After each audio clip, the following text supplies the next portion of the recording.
99%的人走着走着会背离初衷。99% of people deviate from their original intentions. Xiefeng, April 21, 2023. There is no shortage of people in human society who strive for their ideals. However, when we look at the outcomes, we find that 99% of those who pursue their ideals eventually stray from their original path, becoming the very kind of person they once sought to overthrow and despise the most. Looking at all the peasant uprisings throughout Chinese history, their initial slogans were often about equalizing wealth, encouraging poor farmers to rise up against the exploitation of feudal taxes and forced labor. But once these revolts succeeded, those who had once advocated for equalizing wealth, including their leaders, hoarded resources for themselves. They quickly forgot their original cause and became the very people they had once sought to overthrow. When someone hasn't yet held an official position, they may deeply resent corruption and the bureaucratic behavior of those in power. But once they attain office and climb the ranks, they gradually become the very person they once despised, often even worse. Those at the lowest rungs of society, frequently bullied and oppressed, long for fairness, justice, and equality. But once they put on a police or urban enforcement uniform, they often turn cruel, treating those still at the bottom, who were once just like them, with even more brutality.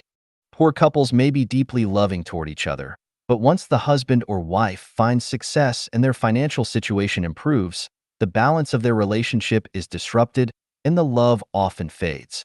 They might even wish to kick their partner off the face of the earth.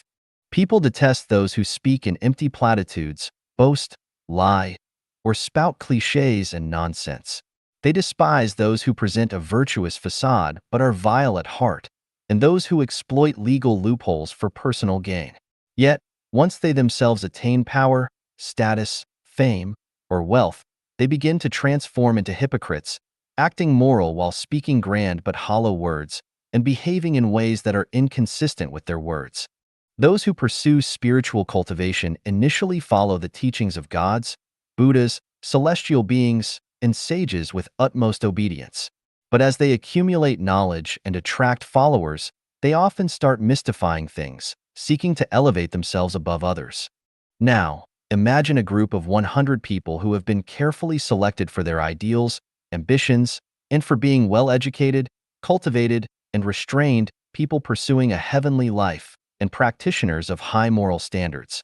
Without the constraints of a structured system, it wouldn't take long before these 100 individuals devolved into a highly intelligent group scheming against each other, competing for resources, deceiving and harming one another.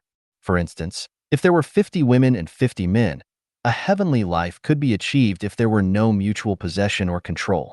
However, human nature would inevitably drive them to compete for sexual resources, resulting in one-on-one and one-to-many relationships. Without strict monogamy, chaos would ensue, leading to emotional struggles and battles. The same applies to power. Everyone would be scheming to seize it. History teaches us that people are unreliable and change according to shifting natural and social conditions. Today's hero may become tomorrow's failure. Today's contributor may turn into tomorrow's criminal. Today's progressive thinker may become tomorrow's reactionary. Today's helper may transform into tomorrow's harmer. Heavenly life is within reach, easily attainable, but who can truly maintain their original intentions unchanged?